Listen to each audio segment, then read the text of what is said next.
Nah, ini salah satu koleksi di ruangan ini adalah piringan hitam. Nah, menarik juga nih, karena ternyata suara Bung Karno yang membacakan naskah proklamasi itu bukan direkam pada saat peristiwa proklamasi. Oh gitu? Iya, suara Bung Karno itu malah direkam ulang 6 tahun setelah proklamasi.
Sini ruang pertama. Biasanya kalau kita membawa tur keliling museum,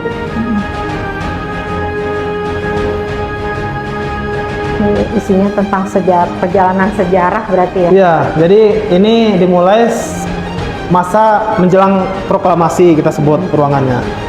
Bagaimana di sini diceritakan awal Jepang masuk ke Indonesia,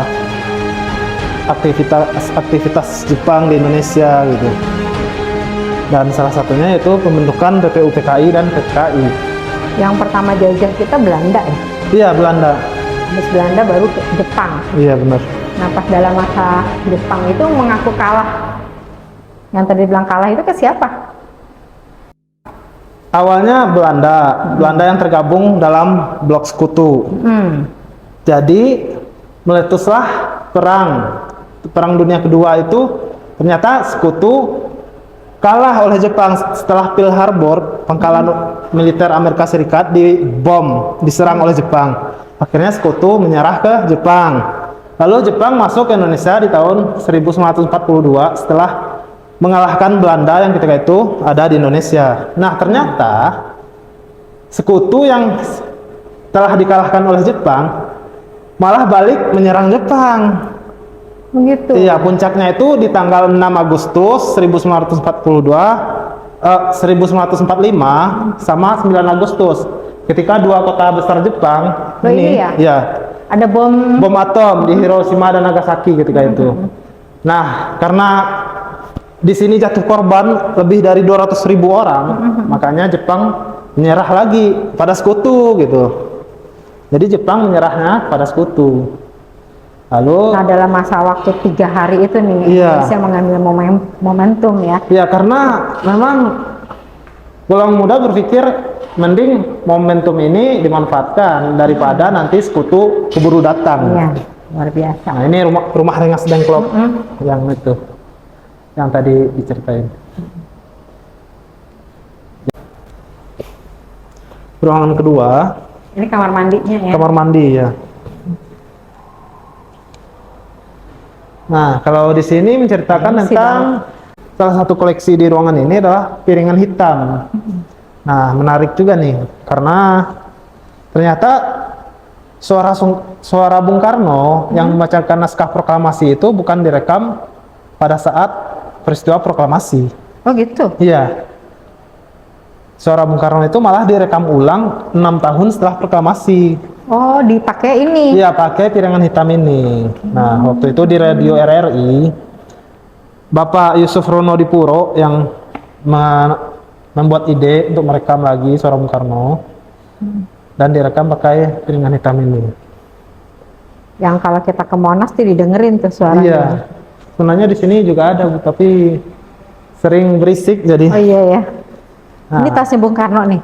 Ini tasnya Bapak Suwiryo. Oh. Jadi Bapak Suwiryo itu adalah wali kota Jakarta ketika pada saat itu. Pada saat itu, oh, iya, pada saat proklamasi itu. Iya. Berbeda dengan lantai 1. Kalau di lantai 1 itu furnitur semua yang ada yang kita tampilkan itu adalah replika. Tapi gitu kalau ya? di lantai 2 umumnya asli. Asli ya. Memang dari Itu kursi, mungkin karena piano. udah zamannya bertambah jadi mungkin rusak ya. Bukan Barang-barang yang di bawah. bukan karena rusaknya, Bu. Karena setelah gedung ini banyak yang berganti-ganti menempati, ketika akan dijadikan museum memang gedung ini diterima dalam keadaan kosong. Oh gitu. Iya, Oh alah. Udah kosong ya. bangunan kosong ya. Tapi kita mereka ulang apa namanya tampilan gedung yang lantai 1 itu memang berdasarkan asisten rumah tangganya Maeda ketika itu masih hidup, bernama Jadi, Ibu Satsuki Mishima. Kita aplikasikan bentuknya seperti ini. Nah, bentuk dia yang kita. mengarahkan gitu. Mengarahkan Gitu ya. tata letaknya. Jadi sebenarnya kursinya dan semuanya udah nggak ada. Udah ya? nggak ada, Kosong. Jadi iya. kira-kira seperti inilah gambarannya Iya. gitu ya. Dan keberadaannya pun sudah tidak terlacak lagi gitu. Ya, mungkin udah dijual-jual kali. Iya, bisa jadi. Itu kalau bicara sama sejarah, makin cinta deh sama Indonesia. Ini ruang ketiga di lantai 2. Nah, ada beberapa koleksi juga. Sebenarnya ruangan ini menceritakan masa-masa mempertahankan kemerdekaan. Oh gitu ya. Stempel hantu maut. Jadi stempel ini buat apa ya? Hantu maut. Stempel biasa digunakan untuk bersurat, berkirim surat. Oh ini namanya pasukan Iya. hantu maut. Jadi yang Jakarta. disebut stempel hantu maut karena stempel ini digunakan oleh pasukan hantu maut. Jadi dari proses kemerdekaan itu kan 1945 ya. Iya. Itu proses ya untuk mempertahankan kemerdekaan itu kurang lebih sampai berapa tahun tuh? Sampai 1949. Berarti 4 tahun kurang lebih. Ya? Iya. Karena Belanda mengakui kedaulatan Indonesia itu setelah adanya konferensi meja bundar. Dan di sana dituliskan bahwa kedaulatan Indonesia itu diakui di bulan Desember 1949 berdasarkan konferensi meja bundar. Diakuin ya. Iya. Nah, ini Konferensi meja bundar KMB ya. KMB. Jadi Beda ya sama yang di Asia Afrika di Bandung, nggak ada hubungannya ya? oh, nggak ada. Oh, beda ya. Iya. Kalau KMB itu di Den Haag, Belanda dia.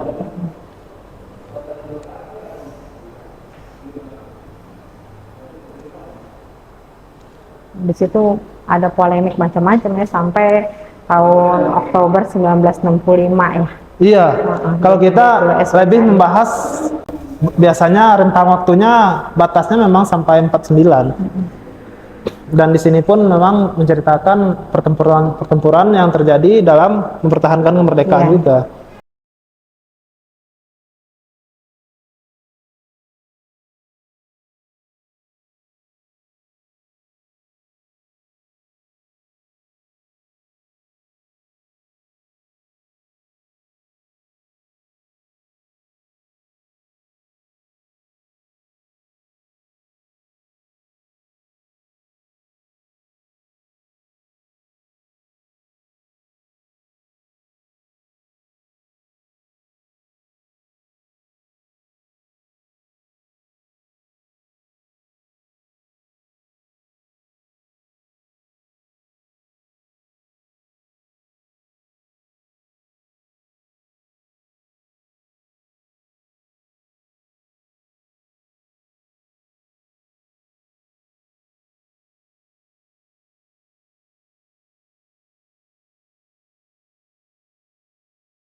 Nah, ada lagi satu tangga yang dulunya ini menuju dapur. Nah, ini ada tangga lagi. Oh gitu. Iya. Ada lagi ruang. Enggak, ini tadi yang tempat nonton film ini tembusannya. Iya, Terusan. iya, iya. Oh, yang biasanya ada tangga tuh ke sini. Iya, ada ruangan. Ini masih yang berfungsi atau masih, ini masih kuat. Ya, kalau mau turun lewat sini masih bisa. Tapi memang agak kecil, agak curam juga. Saya takut jatuh. Dapur itu ya. Iya, Yang tadi buat ruang auditorium visual. visual ya.